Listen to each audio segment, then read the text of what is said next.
What happens when we reflect on the work of Martin Heidegger through the Russian episteme, through Russian consciousness? That is the reason and my interest in this book, Martin Heidegger, The Philosophy, Another Beginning, by Alexander Dugin.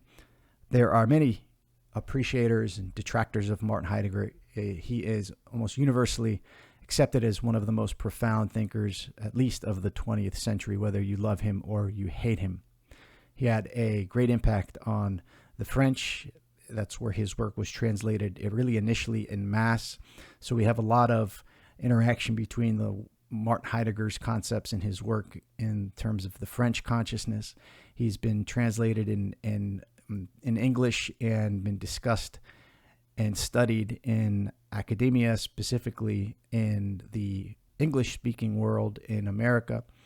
The question is, what happens when we put the Russian episteme, the Russian consciousness, through the eyes and heart and mind of the Orthodox Christian Alexander Dugin in dialogue with his work, right? And that is kind of the main theme in this first chapter, talking about this distinction of the importance of Heidegger's work and the importance of actually having a serious dialogue with the Russian spirit with his work. That's the reason. So I'm going to do a reading here from the introduction, and I might do a close reading and maybe a little bit of a commentary. It won't be too long, hopefully, here.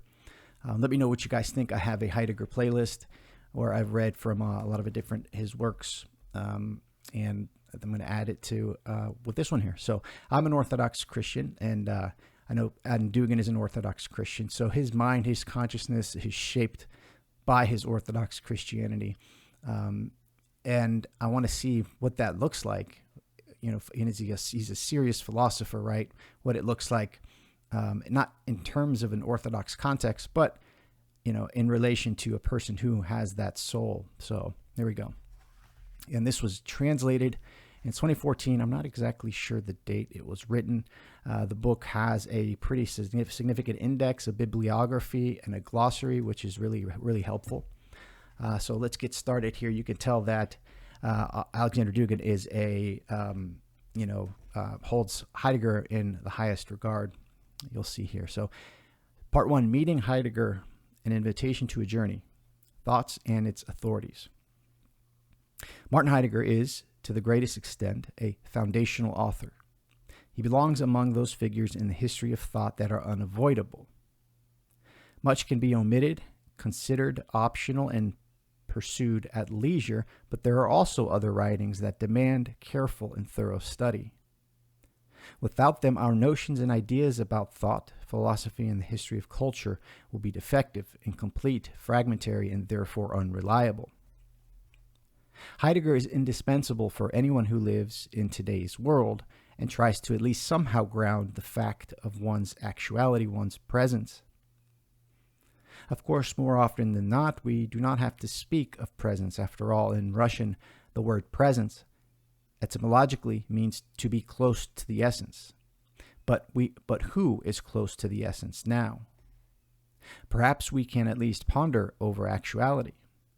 Even he who raises a question about his actuality cannot pass by Heidegger. It is impossible to think, and in particular to think about one's actuality, about oneself, about the world, about life and death, without relying on one or another school of thought. If we ourselves do not know which philosophical system is at the base of our thinking, that does not mean that there is no such system. There certainly is one. After all, our thoughts and notions are drawn from somewhere. If we carefully treat the content of our own consciousness, take an approximate inventory of it, we may then realize that one thing in it is from Plato, another from Aristotle. A third is according to René Descartes' teaching. A fourth from G.W.F. Hegel's dialectic. Some thoughts are taken from the arsenal of theology, others from Marxism. In certain things, the influence of Immanuel Kant is apparent, and somewhere else, a fragment of Nietzschean glitters. The fact that philosophy does not reach us directly, not immediately, but through hundreds of half-anonymous echoes in school, family, society, media, education, everyday conversations, and disjointed consumer culture changes nothing. Love to hear what you think about that opening passage there, that we cannot think in a vacuum, and that our thinking itself is colored in ideologies and philosophies and what have you.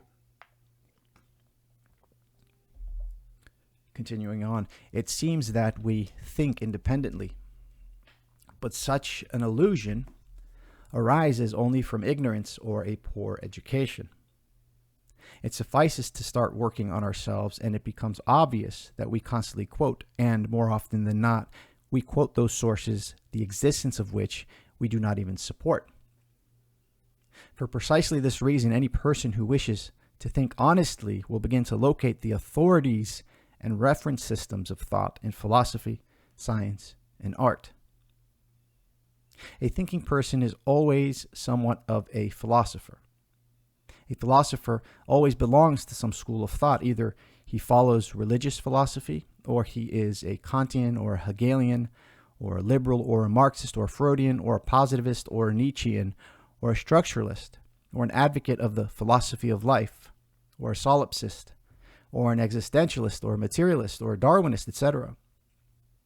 In very rare instances, a philosopher is capable of carrying out an interesting and original synthesis of different schools. And even more rarely, with intervals measuring in centuries, those thinkers appear that blaze new trails and truly open new horizons for the rest of mankind. These are great people who mark the milestones of thought for all humanity, and they will be remembered for centuries. The one who understands the great thinkers and acquires one of the possible philosophical positions secures for himself the status of a philosopher, a full-fledged thinking being. And here is the most crucial truth. One must first bow before an authority, even if also with a secret wish of later overthrowing the authority, and think about oneself and the world in the inner hall of great ideas and theories. Yet those who strive for originality immediately and at any cost do not stay long in the field of philosophy. Their place is the market. Next section, Heidegger, the great or the greatest. Among great thinkers, two places can be set aside for Heidegger, depending on how we look at him or to what degree we study him and how much we believe him. At the very least, Heidegger is the greatest contemporary thinker, joining the constellation of Europe's best thinkers from the pre-Socratics to our time. In this sense, some refer to him as the quote-unquote philosopher king.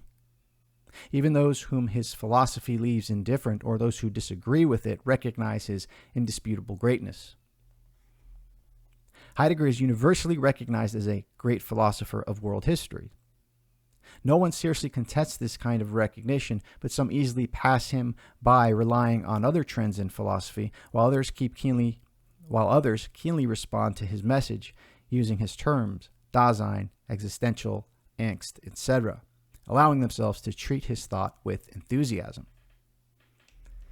A different, special, exclusive place in the history of philosophy that can be set aside for Heidegger should be recognized in the case when we fully trust Heidegger, immerse ourselves in his thinking, and make him our highest authority. In other words, Heidegger examined within the space of Heideggerianism will significantly differ from Heidegger in the average and conventional history of philosophy.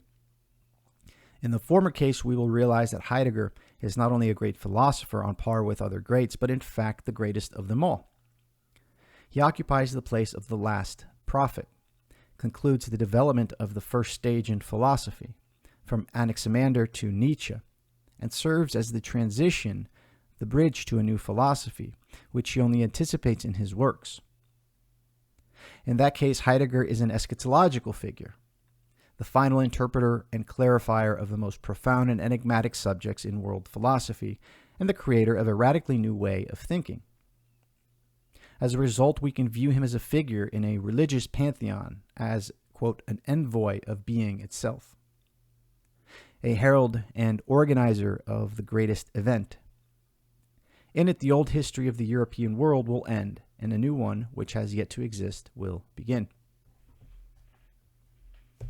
Thoughts? If you're familiar with Heidegger, tell me if you have similar sentiments, or maybe you don't. Would love to hear from you in the comments.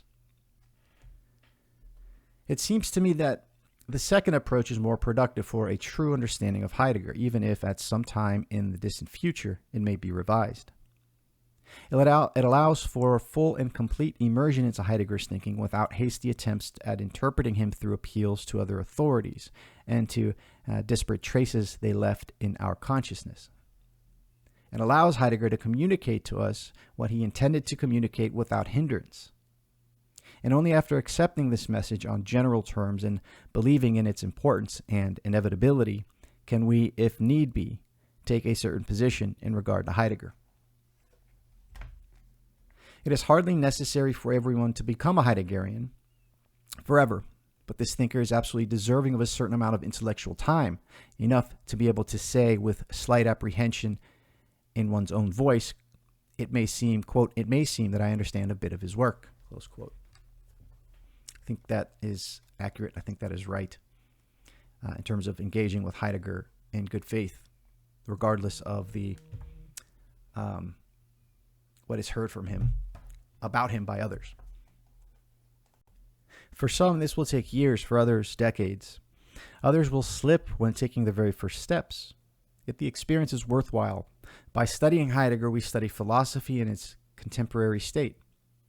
It is precisely what it is, and there is nothing to contradict it. Heidegger is important not only for professional philosophers. For them, he is simply indispensable. A contemporary philosopher who does not know Heidegger looks ridiculous. But he is also meaningful for those who aspire to have minimal competence in questions of culture, for scholars in humanities, politicians, artists, psychologists, and sociologists, all those who, by the call of their hearts, are due to professional obligations, are involved in the fate of man and mankind, society and history. Next section is fascinating because it gets into the reception of Heidegger during the time of the USSR in Russia here. So it's entitled Martin Heidegger in the USSR, a distant shelf in the library's special collections and a futile diligence of Vladimir Bikikhin. Sorry if I'm not pronouncing that correctly. Heidegger's legacy in the Russian-speaking context is profoundly peculiar phenomenon.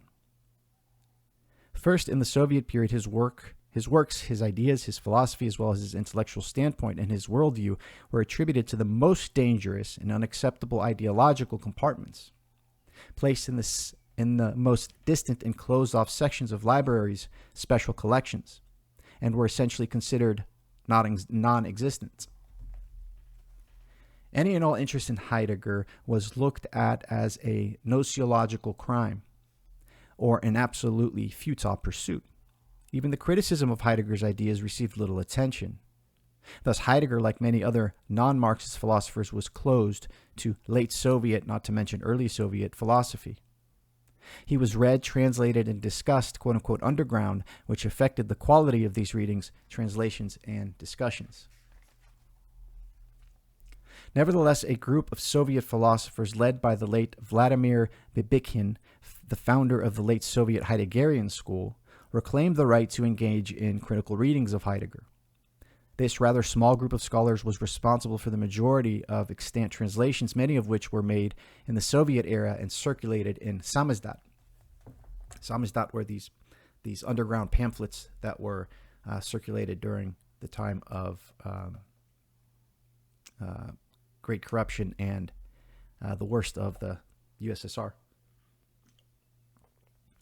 Without doubting the sincerity on the part of these enthusiasts, we must note that their translations and depth of grasping Heidegger proved entirely unsatisfactory. The complexity of the ideological conditions, limited access to sources, specificity of their philosophical education, limitations of philosophical knowledge, and in general the inadequacy of the late Soviet social space for the scope of Heidegger's thinking were responsible for the fact that we can, without any regrets, part ways with the intellectual body of work produced by this group, so as to avoid struggling with the chimeras of a historical period so worthless that in some ways it cannot come to an end, even today. It appears Bibikin and his circle of like-minded thinkers were, in fact, passionately captivated by Heidegger. But there is nothing more to the translations or explanations for Heidegger apart from this passion.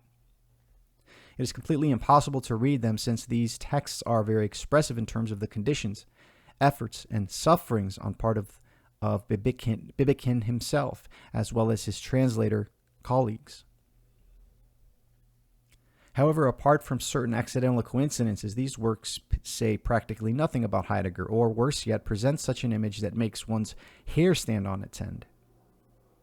If we accept these texts as an accurate translation of Heidegger, then we would have to admit rather quickly that, regrettably, Heidegger himself did not understand what he was saying and writing. In short, we are dealing with complete nonsense. Next section, Heidegger as the most Western of all Western philosophers. And here's where I take issue a bit on some of the thoughts that Heidegger was, a Western European supremacist in terms of even philosophically thinking. But we can talk about that maybe as we come across it here. It says the second issue with Heidegger's peculiar legacy in Russian-speaking setting is that Heidegger is a fundamental link in the chain of Western European philosophy. Yes, I think that's accurate, and corresponds to the internal logic of its development. Therefore, generally, he is intelligible to the Western European philosopher who can move freely in the taxonomy of ideas and theories of Western European culture. To understand Heidegger, one must be, in the very least, a European. After all, Heidegger himself constantly emphasizes that he thinks in Europe, of Europe, and for Europe, conceiving of it as a particular historical, philosophical, and civilizational whole. Dogmatic Marxism in the Russian intellectual milieu, rather complicated both in the last decades of the USSR and today, intersect with the main trajectory of Western European man largely in fragmentary, episodic, and tangential ways. We, Russians, conceive of ourselves as Europeans, and we resemble them in some ways, externally appearance, phenotype, language, religion, socio-political system, etc. I found this very interesting here. Then he says, however, philosophy highlights those nuances in which it is most difficult to deceive or manipulate the state of affairs. And it is in this sphere that there is very little Western European in us at all. If it exists at all, then it resembles a caricature. More likely, however, it is that we are dealing with a particular kind of Russian thinking, of which we are barely cognizant ourselves, let alone of other cultures' particularities. In a way, Heidegger represents quintessential Western thought. It is more profound, central, and at the same time more Western than in the case of other European thinkers who are more accessible, although not by much. A relaxed, even-paced, and careful reading of Heidegger along with maintaining one's own dignity, this, perhaps, is the most serious test of a Russian-European dialogue. It's probably my favorite statement so far. A relaxed, even-paced, and I would recommend this for everyone, a relaxed, even-paced, and careful reading of Heidegger along with maintaining one's own dignity, this, perhaps, is the most serious test of a Russian-European dialogue. I'll read a little bit more, but that was the part I really wanted to get out there. Next section, Heidegger and the meta-language of a new philosophy. And finally, the third point, Heidegger consciously aims to establish a new language of philosophy, a kind of meta-language. This is based on his specific philosophy of language, which he formulated along with the general development of his thought.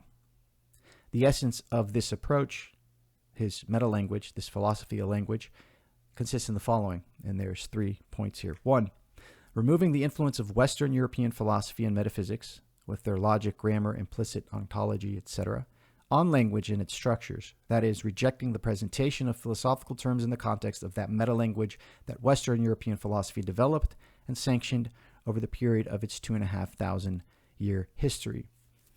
So this first point is removing the influence of ontology, right? Ontology is the study of being that Heidegger puts in the pre-Socratic and the Platonic new beginning, or the old beginning, that is the beginning of our current Western philosophical tradition, through to Nietzsche, which would and he sees Nietzsche kind of as the end of the old beginning, or the ontology of Western European philosophy.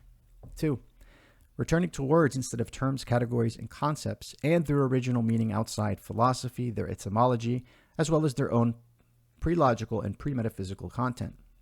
So back to the essence of the root of the words of the language rather than the context.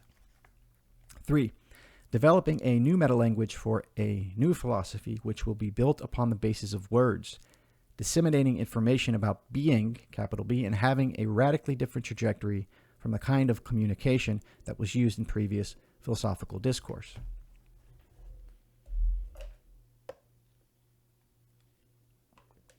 The level of Heidegger's texts demands great effort from a full-fledged European philosopher, in general from a thinking European, which is quite difficult for German-speaking readers and even more difficult for native speakers of other European languages. The question of correctly interpreting and adequately translating Heidegger was being settled in European philosophy throughout the entire 20th century. The latter led to a creation of a kind of Heideggerian dictionary, which philosophers use in addition to a range of translations, each nuance of which presents a subject for specialized discussions.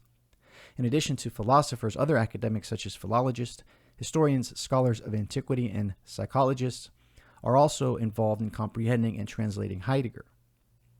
After all, the difficulty of understanding Heidegger is not a technical problem, but rather a question of choosing a radical turn on the path of Western philosophy urged by Heidegger. Europeans participate in making this turn by translating, interpreting, and commenting on Heidegger.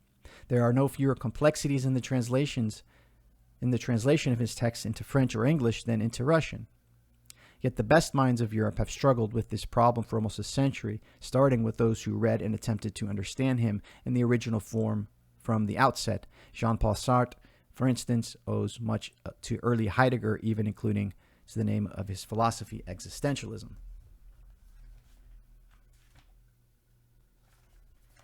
Heidegger's silence. Getting acquainted with Heidegger, we cannot omit the historical fact that during the 1920s to the 40s, he belonged to the philosophical ideological school of the Conservative Revolution, along with such eminent thinkers as Ernst Jünger, Friedrich Georg Jünger, Oswald Spengler, Ottmar Spahn, Carl Schmitt, Arthur Moeller, Vanderberg, Werner Sombart, and a few others. Finding themselves in opposition to Hitler's National Socialism and repudiating the racism, primitivism, and brutality of his populist propaganda, these thinkers were forced to cooperate with this ideology in one way or another, not only as an attempt to survive under a totalitarian regime, but also they shared independently and much earlier than the NIZISs a number of ideas, including 1, the political romanticization and idealism of the New Germany. 2, the notion that it is necessary for Europe to return to its roots, tradition, and myth. 3, the imperative of simultaneous war with liberalism and Marxism as the two expressions of the same kind of nihilism, pragmatic in one case, proletarian in the other. And 3, a Nietzschean diagnosis of Europe's humanitarian disease and the need to establish a new heroism.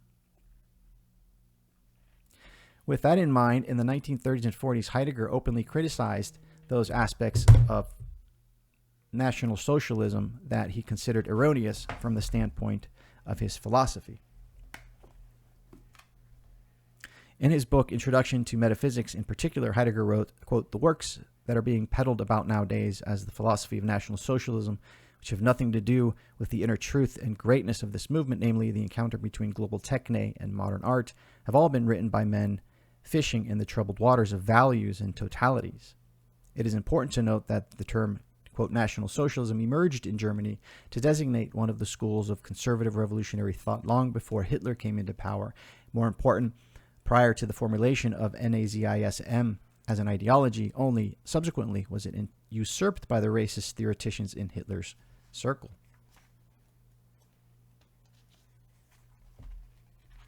See, I think I might leave it there. All right, so I'm going to read one more section here. It's entitled Philosopher as Identity. It's a few pages down. Heidegger, as we already mentioned, thinks and presents himself exclusively within the framework of Western European philosophy. This observation is exceedingly important in order to precisely determine the location of Heidegger's thought. It might be quite tempting to consider Heidegger as the religious type, as many of his researchers do, and to draw a parallel between Heidegger and the traditionalists with their criticism of contemporary Western civilization. Yet we should postpone similar comparisons for as long as possible and first familiarize ourselves with Heidegger in that context to which he belonged and wanted to belong, and in which he himself comprehended his place and significance. Heidegger is a philosopher, more specifically a Western European philosopher who addressed the entire legacy of Western European ontology, the metaphysics formed by it, and was familiar with it in its most minute nuances. Throughout his entire life, Heidegger attempted to operate within the framework of Western European philosophical axioms, even when his goal was to blow them apart, transform, or overthrow them. With German precision, he proceeds from the moment that is conventionally described as the beginning of Western European philosophy, i.e. the pre-Socratic philosophers, to that which is conventionally, or at least less strictly so, believed to be its end, Friedrich Nietzsche.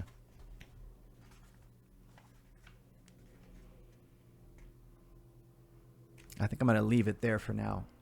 Maybe I'll read another portion. Let me know what you think, and maybe we can have a conversation and a exchange in the comments. So thanks for listening. Hope everybody's well. God bless. And until next time. See you soon.